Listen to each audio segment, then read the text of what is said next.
오늘의 주요 뉴스입니다. 오늘도 우리 증시는 코스피가 2,430선 밑으로 후퇴하고 코스닥은 700선이 무너지는 등 급락 마감했습니다. 시장에선 트럼프 행정부 1기 폭락장 재현에 대비해야 한다는 목소리가 나오고 있습니다. 트럼프 재집권의 불확실성이 커지자 자동차와 배터리 업계가 정부 역할을 다해달라며 목소리를 높였습니다. 미국의 대규모 투자와 일자리 창출에 기여했는데 이런 노력이 물거품이 될 수 있기 때문입니다. 보험 시장에서 보험 대리점에 대한 관리 감독이 필요하다는 목소리가 커지고 있습니다. 하지만 당국이 관리 감독을 업계 자율에 맡기면서 사각지대에 놓였다는 지적이 나옵니다. 유상임 과기부 장관이 취임 후 처음 이동통신 3사 CEO와 만났습니다. 유 장관은 CEO들에게 통신비 인하를 비롯해 불법 스팸 문제 해결 등 민생 관련 통신 정책에 힘써달라고 요청했습니다.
여러분 안녕하십니까? 11월 13일 서울경제 뉴스5 시작합니다. 국내 증시 오늘도 장중 코스피 2,430선까지 후퇴하고 코스닥이 700선이 무너지는 등 급락 마감했습니다. 시장에선 앞서 트럼프 행정부 1기 폭락장 재현에 대비해야 한다는 목소리가 나오고 있습니다. 김보연 기자입니다. 세계 증시가 트럼프 랠리로 연일 달아오르는 가운데 한국 증시만 완전히 소외된 채 급락을 이어가고 있습니다. 국내 증시 붕괴를 이끈 것은 스스로를 관세맨이라고 칭하는 트럼프의 관세 폭탄 예고와 달러 강세 영향으로 인한 외국인 자금 대거 이탈입니다. 오후 4시 20분 집계 기준 외국인은 코스피 시장에서 7,125억 원, 코스닥 시장에서 84억 원을 내다 팔았습니다. 내년 1월 출범하는 트럼프 2기를 앞두고 시장은 트럼프 1기 폭락장이 반복될까 불안감에 휩싸여 있습니다. 트럼프가 미국에 수입되는 모든 물품에 보편 관세 10%에서 20%를 부과하고 중국에는 관세율을 60% 이상으로 올린다는 공약을 내걸었기 때문입니다. 현재 우리는 미국에 수출할 때 관세를 거의 물지 않는 한미 FTA 자유무역 협정 국가입니다. 트럼프 1기 정부 출범 1년여 후 중국과의 무역전쟁 격화 여파로 2018년 10월 코스피 지수는 2,330선에서 1,990선까지 큰 폭으로 떨어진 바 있습니다. 코스닥 지수도 810선에서 640선까지 한 달 만에 20% 넘게 급락했습니다. 우리나라의 직접적 악재였던 셈입니다. 당시 미국이 중국에 부여한 관세 인상 대상 품목은 일부 IT, 소재, 소비재였고 주가에 가장 큰 타격을 입은 종목이 전기 전자업종이었다는 점이 더 우려되는 부분입니다. 이미 석 달 연속 외국인 자금이 떠나고 있는 상황입니다. 지난달에만 외국인 주식 투자 자금은 41억 7천만 달러 순유출됐습니다. 박기성 성신여대 경제학과 교수는 우리 경제 자체가 너무 엉망진창인 상황이라 악화 속도가 절망적이라며 가장 큰 문제는 이에 대응하는 윤석열 정부의 정책 방향이 전부 반대라는 점이라고 꼬집었습니다. 김성현 성균관대 경제학과 교수는 외국인 자금 유출을 막는 것이 가장 중요한데 이를 위해선 시장 참여자들의 불안을 잠재울 수 있는 기업 밸류업 정책 마련이 필요해 보인다고 설명했습니다. 서울경제TV 김보연입니다. 트럼프 2.0 시대가 다가오면서 자동차 배터리 업계의 근심이 커지고 있습니다. 바이든 정부를 믿고 미국에 대규모 투자를 단행하고 일자리까지 만들어줬는데 트럼프가 들어서면 그동안 공들였던 노력이 물거품이 될 수 있기 때문입니다. 오늘 자동차와 배터리 업계가 정부의 역할을 다해달라며 목소리를 높였는데요. 이해란 기자가 현장 목소리를 들어봤습니다. 한국 수출을 견인하던 자동차 반도체 업계에 트럼프 2.0 시대라는 먹구름이 드리웠습니다. 업계는 그동안 미국에서 제조하는 자동차 배터리에 보조금 혜택을 부여하는 인플레이션 감축법을 고려해 전략을 짜왔는데 새 정부가 들어서면 부품 공급망을 다시 설계해야 하고 생산 전력을 수정하는 등 고민이 깊어질 수밖에 없습니다. 업계는 미국의 제조 산업에 지속적으로 투자하고 있고 현지 부품 공급망을 구축해 일자리를 창출하는 등 미국 경제에 기여하고 있다며 정부가 미국과 긴밀한 경제 협력 관계를 유지하는 데 역할을 다해달라고 목소리를 높였습니다. 정부도 이 같은 상황을 인식하고 오늘 자동차 배터리 업계와 만나 미 대선 결과에 따른 산업의 영향을 점검하고 범정부 차원의 대응에 나섰습니다. 트럼프 후보 당선으로 미국 우선주의, 자동차 정책 변화, 관세 등 보호무역 강화가 예상됩니다. 주요 업계와 소통을 강화하고 민관 대미 협력 TF를 신속하게 가동할 예정입니다. 트럼프 당선인이 친환경 정책에 비우호적인 만큼 업계는 IRA 폐지 여부에 촉각을 세우고 있습니다. 국내 배터리 기업 실적에 미국 내에서 배터리를 만드는 기업에 세금 혜택을 주는 첨단 제조 세액 공제가 상당 부분을 차지하고 있기 때문. 이 때문에 국내 배터리 기업들은 이미 미국의 투자도 지속해왔습니다. 국내 한 배터리 업계 관계자는 IRA 수정 여부는 아직 결정된 사항이 아닌 만큼 입장을 밝히기는 조심스럽다면서도 배터리 현지 공장이 가동하면 미국에 장기적으로 득이 될 수 있는 점을 정부가 강조해줬으면 한다고 말했습니다. 트럼프 재집권으로 우리 산업계의 불확실성이 커지고 있는 가운데 업계는 피해를 최소화하기 위해 정부가 적극적으로 나서줄 것을 기대하고 있습니다. 서울경제TV 이혜란입니다. 보험 시장에서 보험 대리점의 영향력이 갈수록 커지고 있는데요.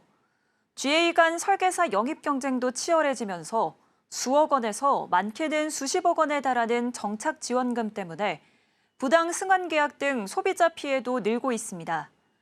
이처럼 시장이 혼탁해지면서 GA에 대한 관리 감독이 필요하다는 목소리가 지속되고 있지만 당국이 GA 업계의 자율 규제에 맡기면서 감독 규정 사각지대에 남아있다는 지적이 나옵니다. 김도화 기자의 보도입니다. 금융감독원에 따르면 지난 9월 말 기준 GA 소속 설계사 수는 28만 명에 달합니다. 5년 전인 2019년과 비교해 5만 명이 늘어난 겁니다. 전체 보험 설계사 중 GA 소속 설계사 비중도 지난해부터 60%를 넘겼습니다. 특정 보험사에 소속되지 않고 여러 보험사의 상품을 파는 GA들의 입김도 세지면서 보험 시장에 끼치는 영향도 상당합니다. GA들이 실적을 극대화하기 위해 설계사 스카우트 과당 경쟁 등 불건전 영업 행위를 지속할수록 소비자 피해 우려도 커집니다. GA들은 설계사를 영입하기 위해 많게는 수십억 원대의 정착 지원금을 제시하는 걸로 알려졌습니다. 이직 설계사들은 이전 회사에서 체결한 고객의 보험 계약을 부당하게 소멸시키고 새롭게 옮긴 회사에서 유리한 상품으로 새롭게 가입시키면서 일명 보험 갈아타기로 부르는 부당승환 계약을 양산합니다. 부당승환에 당한 소비자들은 기존 보험 계약을 해약하면서 납입한 보험료보다 적은 해약 환급금을 받거나 새롭게 가입한 보험에서 나이 등의 이유로 보험료가 오르는 등의 피해를 입고 있습니다. 실제 금감원이 부당승환 사례를 적발해 제재 조치한 위반 설계사 수는 지난해 50명, 올해는 지난달 이미 52명을 넘겼습니다. 업계에서는 보험 시장에서 상당한 영향력을 가진 GA들에 대해 동일 행위 동일 규제 원칙에 따라 제도권화해야 한다는 목소리가 나옵니다. 현재 보험사들은 계약 체결 첫 해에 설계사에게 지급하는 수수료를 월 납입보험료의 1200% 이내로 규정한 제도가 시행 중입니다. 금융당국은 GA에도 1200% 수수료 룰이 필요하다고 보고 있지만 권고 수준에 그쳐 실효성 있는 관리 감독은 어려운 실정입니다. 소비자의 이해에 맞춰서 이제 상품이 공유가 돼야 되는데 이 수수료다 보니까 그 본인 설계사들의 이익에 충실한 이제 상품 공유가 될 수밖에 없는 구조고 지금 이 상황이면 GA 소속 설계사에 대한 규제도 필요하다라고 생각하고 있고 그다음에 감독 당국도 1200% 룰이 똑같이 적용돼야 된다고 생각하고 있단 말이에요. 오히려 만약 그럴 거면 좀 더 명시적으로 해달라는 말을 할 수 있는 거죠. GA협회는 자체 모범 기준을 마련하고 이달부터 설계사 정착 지원금 정보 공시에 나섰지만 전체 설계사에 지급된 총 비용을 공시하면서 보여주기란 지적이 나오고 있습니다. 서울경제TV 김도아입니다. 유상임 과학기술정보통신부 장관이 취임 후 처음으로 이동통신 3사 CEO와 회동에 나섰습니다. 유 장관은 CEO들에게 통신비 인하를 비롯해 불법 스팸 문제 해결 등 민생 관련 통신 정책에 힘써달라고 요청했는데요. 김혜영 기자입니다. 유상임 과기부 장관이 이동통신 3사에 통신비 인하를 주문했습니다. 유 장관은 오늘 통신 3사 CEO와 첫 간담회를 열었습니다. 이 자리에서 유 장관은 통신업계의 시대적 과제로 국민 통신비 부담 완화, 통신시장 경쟁 촉진, 불법 스팸, 인공지능 등 미래 성장 동력에 대한 투자를 꼽았습니다. 고품질의 서비스를 합리적인 요금으로 전 국민이 향유할 수 있도록 시장 생태계를 건강하게 가꾸어 나가는 것이 무엇보다 중요하겠습니다. 올해 국정감사에서 제기된 LTE 요금 역전 문제도 다시 수면 위로 올랐습니다. 최근 5G 요금제가 가격을 낮추며 속도가 더 느린 LTE 요금제가 더 비싸졌기 때문입니다. 여기에 통신 기본 요금을 할인받을 수 있는 선택약정 할인제도 미가입자가 많은 상황 등 소비자의 권익을 실질적으로 높일 수 있는 방안을 찾아야 한다고 주문했습니다. 정부와 통신업계는 불법 스팸 근절을 위해서도 머리를 맞댔습니다. 불법 스팸은 국민들에게 경제적 피해뿐 아니라 극심한 고통을 주고 있다는 지적이 계속되고 있습니다. 유소년 불법 스팸 노출을 최소화하기 위해 만 12세 이하 어린이에게는 새 번호나 장기 미사용 번호를 우선 부여하는 방안도 나왔습니다. 여기에 유 장관은 알뜰폰 경쟁력 강화를 위해 도매대가 인하 등 이통 3사에 적극적으로 협력해달라고 요청했습니다. 이와 함께 정부와 민간이 한 팀이 돼 인공지능 G3 국가로 도약하자고 뜻을 모았습니다. 서울경제TV 김혜영입니다. 최근 야당이 무기 수출 시 국회의 허가를 받도록 하는 내용을 담은 방위사업법 개정안을 당론으로 채택했습니다.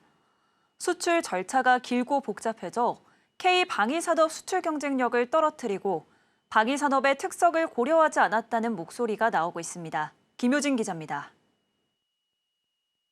지난 4일 민주당이 당론으로 채택한 방위사업법 개정안이 방산업체들의 발목을 잡는다는 목소리가 커지고 있습니다. 방위사업법 개정안은 외국의 대통령령으로 정하는 무기 등 주요 방산물자를 수출할 때 국회의 동의를 받도록 하는 게 골자입니다. 개정안을 발의한 민주당은 수출 무기의 직접 사용자를 확인해 적대국이나 불법 무장 세력 등의 무기를 수출하지 않도록 하기 위해서라고 법안의 취지를 밝혔습니다.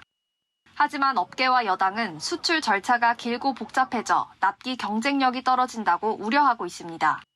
특히 방위산업의 경우 사는 사람이 이른바 갑의 위치인데 납기일 등 불확실성이 높아지는 건 치명적이라는 겁니다. 시장 경제체제를 위반한다는 지적도 나옵니다. 방위산업은 국가와의 계약이고 기밀 사항이 많은데 국회의 승인을 거치는 동안 기밀 유지가 어려울 거란 우려도 제기됩니다. 현재 방산 수출 전 국회 승인을 받는 국가는 전 세계적으로 미국과 일본뿐.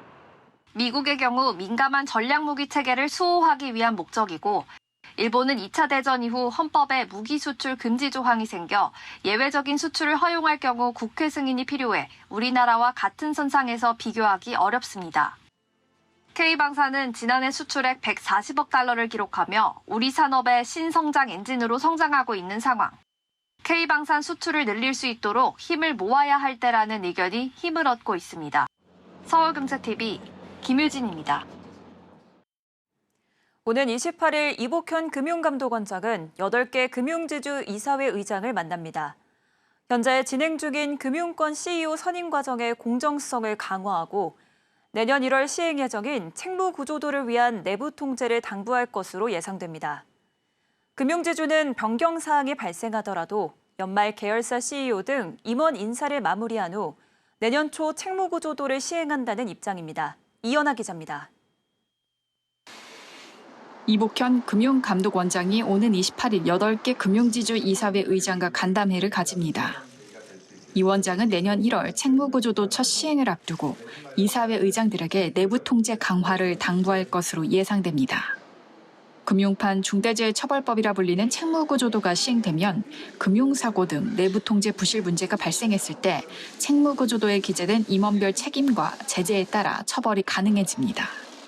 이번 간담회에 참석하는 8개 금융지주사는 지난달 책무구조도를 사전 제출하고 시범 운영 중입니다. 금융권에서는 내년 첫 책무구조도 시행을 앞두고 연말 CEO 인사와 맞물리며 분주한 상황입니다.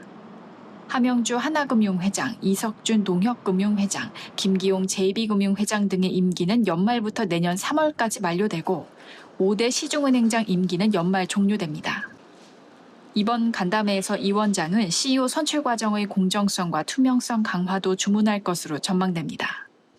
앞서 금융권에서는 책무구조도 시범 운영을 주고 연말 CEO 등 임원 인사가 이뤄질 경우 책무구조도를 다시 작성해야 하는 것에 부담을 느끼는 분위기였습니다. 책무구조도는 이사회 심의 의결을 거쳐야 금융당국에 제출할 수 있기 때문에 임원 인사가 있을 때마다 이사회를 소집해야 합니다. 금융권에서는 당국에 이사회 의결 절차 생략을 시범 운영 인센티브 형태로 건의했지만 당국은 절차적 원칙을 근거로 받아들이기 어렵다는 입장을 명확히 전한 바 있습니다. 금융권에서는 CEO 등 임원 인사를 예정대로 진행하고 당초 계획한 연말 조직 개편과 정기 인사가 다소 늦춰질 수 있다는 전망이 나옵니다. 서울경제TV 이연아입니다. 국내 건설사들이 연말 해외 수주에 총력을 기울이고 있습니다. 올 들어 지금까지 누적 수주액은 285억 달러로 예년과 비슷한 수준인데요. 앞으로 해외 시장 불확실성이 커져 쉽지 않을 거란 관측이 나옵니다. 이지영 기자입니다. 최근 국내 건설사들이 해외에서 대형 프로젝트를 잇따라 수주하고 있습니다. 해외 건설협회에 따르면 올해 들어 지난달까지 국내 건설사들이 기록한 해외 누적 수주액은 약 285억 달러입니다. 전년 동기 대비 11%가량 증가했을 뿐만 아니라 최근 5년 평균과 비교하면 34% 올랐습니다. 통상 연말에 해외 수주가 몰린다는 점을 감안하면 수주액은 더 늘어날 걸로 관측됩니다. 현대건설은 지난 11일 사우디에서 7억 2,500만 달러 규모의 송전선로 건설 공사를 수주했습니다. GS건설도 같은 날 호주에서 5억 7천만 호주 달러 규모의 도시 순환철도 지하철 터널 공사를 수주했습니다. 최근 국내 건설사들의 연간 해외 건설 수주액은 300억 달러 초중반을 유지하고 있습니다. 업계에선 올해에도 예년과 비슷한 수준의 수주액을 기록할 걸로 전망하고 있습니다. 문제는 향후 해외 건설 시장에 대한 불확실성이 커져 수주 행보가 주춤할 수 있다는 점입니다. 이스라엘의 친화적인 트럼프 재집권으로 중동 강경책이 우리에겐 악재로 작용할 수 있기 때문입니다. 트럼프가 친이스라엘 정책들을 펴고 있기 때문에 이 아랍 시장의 시장들이 많이 축소될 것으로 예상이. 이 중동 지역의 정세가 불안하게 되면 이 사업 영역이 축소됨으로 인해서 우리나라 해외 건설 수주액이 많이 감소할 우려가 있다라고. 올해 상반기 기준 해외 전체 수주 중 중동 시장 물량이 64.3%를 차지하고 있습니다. 서울경제TV 이지영입니다. 식품업계가 내수시장 포화에 따른 해법으로 B2B 시장 공략에 나서고 있습니다. B2B 브랜드를 새로 만들고 사업 효율화에 나서는 등 돌파구 찾기에 분주한데요. 이혜연 기자입니다. 식품업계가 B2B 브랜드를 론칭하고 B2B 사업 확대 합병 등 기업 간 거래 시장에 적극적으로 뛰어들고 있습니다. 내수 시장의 한계로 신성장 동력을 확보하고 운영 효율성을 높여 실적 개선을 이루기 위해서입니다. SPC 삼립의 식자재 유통사인 SPC GFS는 지난 12일 자회사 몬즈 컴퍼니를 흡수 합병한다고 공시했습니다. 양사 모두 B2B 사업자를 대상으로 플랫폼 사업을 추진해오고 있었는데 이번 합병을 통해 물류 전국망을 확장하고 운영 효율성을 높여 시너지를 도모하겠다는 계획입니다. 이외에도 SPC 삼립은 지난 6일 카페 베이커리 사업자 등을 위한 B2B 솔루션 브랜드 얌을 론칭하고 해동 후 바로 구워 판매할 수 있는 바로 생지를 선보이는 등 B2B 거래 비중을 높이고 있습니다. 대상은 B2B 비중이 높은 소재 사업을 강화하는 모습입니다. 옥수수를 원료로 다양한 전분, 전분당, 건강기능식품 등을 개발 생산하는 소재 사업의 B2B 비율은 2021년 73%에서 2022년 78%로 늘어난 후 지난해까지 이 수준을 유지하고 있습니다. 대상그룹 지주회사 대상홀딩스의 올 상반기 영업이익은 996억 원을 기록하며 전년 대비 43.5% 증가했는데 이는 소재 부문 흑자 전환이 큰 요인으로 꼽힙니다. 진입장벽이 낮으니까 이제 막 그 경쟁이 워낙 치열해진 느낌이 있는 데다가 최근에 그 식품 예술 시장의 위축이 있었기 때문에 B2B는 상대적으로 좀 규모가 이제 크다고 보고 있습니다. HY는 지난 8월에는 자체 기술력으로 개발한 관절 건강 기능성 소재 참다리 추출 분말을 제품화하며 B2B 시장 공략에 나섰습니다. 신성장 동력 찾기에 분주한 식품업계가 B2B 사업을 통해 새로운 활로를 찾을지 주목됩니다. 서울경제TV 이혜연입니다. 최근 한강 작가의 노벨상 수상을 계기로 출판업계가 활력을 띠고 있습니다. 이런 가운데 경남 진주에서 1인 작가 배출을 위한 전자책 출판 시민교육과 경진대회가 진행돼 관심이 쏠리는데요. 보도에 이은상 기자입니다. 경쾌한 음악에 맞춰 춤을 추는 아들의 모습이 책으로 만들어졌습니다. 형식의 구애 없이 가족의 소중한 일상을 주제로 제작한 전자책입니다. 지난 9일 경남 진주에서 일반 시민들이 셀프로 제작한 전자책을 평가하는 경진대회가 열렸습니다. 이번에 진주시에서 이런 출판 기회를 제공해 주셔서 제가 참여하게 되었습니다. 영어 교육 콘텐츠를 전자책으로 출판하면서 많은 보람을 느끼게 되었습니다. 지역 디지털 혁신 거점 조성 지원 사업의 일환으로 진행된 이번 교육 프로그램에는 전자책 플랫폼 기업 아라소프트와 진주시, 경남개발공사 등이 참여했습니다. 경남개발공사 등 공공기관은 이번 성과물을 업무 매뉴얼 등에 활용한다는 계획입니다. 이번 교육 프로그램에 참여한 시민 30명은 2달간 전자책 제작 교육을 받아 책을 출판했는데 1인 작가로 활동하는 기회를 갖게 됩니다. 이번 교육을 받은 분들이 셀프 퍼블리싱을 통해 소득을 창출할 수 있고 또 이러한 산업을 활성화하여서 지역에서 새로운 일자리를 만들어내는 계기가 될 것으로 판단하고 있습니다. 진주시는 전자책 제작 교육 등 시민을 위한 다양한 평생학습 교육 프로그램을 제공할 계획입니다. 저희 진주시는 2007년 평생학습도시로 지정되어서 시민들에게 평생학습 기회를 제공하기 위해서 다양한 사업들을 추진하고 있는 중입니다. 전자출판물이 인쇄물 책의 범위를 넘어 다양한 멀티미디어 콘텐츠 기술이 포함된 융복합 콘텐츠로 발전되고 있습니다. 이번 출판 경진대회가 디지털 출판 산업 생태계 확장과 일자리 창출에 기여할지 주목됩니다. 서울경제TV 영남 이은상입니다. 삼성전자가 가전업계 최초로 가전과 모바일 제품을 구매 당일 배송하고 설치해주는 오늘 보장 서비스를 시작합니다. 이 서비스는 삼성닷컴에서 낮 12시 이전에 제품을 구매할 경우 TV와 냉장고, 세탁기 등 사전 공사가 필요 없는 가전을 당일 배송하고 설치까지 해줍니다. 또 스마트폰, 웨어러블 등 모바일 제품도 당일 배송으로 받아볼 수 있습니다. 다만 갤럭시 S 시리즈, Z 시리즈 등 일부 품목은 제외됐습니다. 오늘 보장 서비스는 내일부터 서울과 수도권을 중심으로 운영을 시작하며 향후 광역시 등으로 서비스가 확대될 예정입니다. 이상으로 서울경제 뉴스5 마칩니다. 함께해 주신 여러분 고맙습니다.